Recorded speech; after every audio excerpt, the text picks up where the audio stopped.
अत्यंत गरीब परिवार का एक बेरोजगार युवक नौकरी की तलाश में किसी दूसरे शहर जाने के लिए रेलगाड़ी से सफर कर रहा था।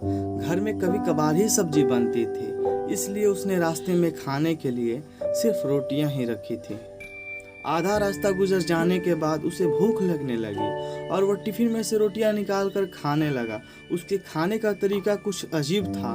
वह रोटी एक एक टुकड़ा लेता और उसे टिफिन के अंदर कुछ ऐसे डालता मानो रोटी के साथ कुछ और भी खा रहा हो, जबकि उसके पास तो सिर्फ रोटियां थी। उसकी इस हरकत को आसपास के और दूसरे यात्री देखकर हैरान हो रहे थे। वह युवक हर बार रोटी का एक टुकड़ा लेता और झूठ मूठ का टिफिन में डालता और खाता।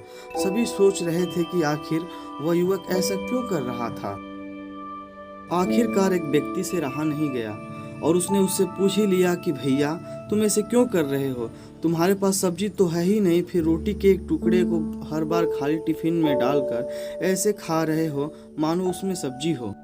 तब उस युवक ने जवाब दिया, भैया, इस खाली ढक्कन में सब्जी नहीं है, लेकिन मैं अपने मन में यह सोचकर खा रहा हूँ कि इसमें बहुत सारा अचार है। मैं अचार के साथ रोटी खा रहा हूँ। फिर व्यक्ति ने पूछा, खाली ढक्कन में अचार सोचकर सूखी रोटी को खा रहे हो तो क्या तुम्हें अचार का स्वाद आ रहा है?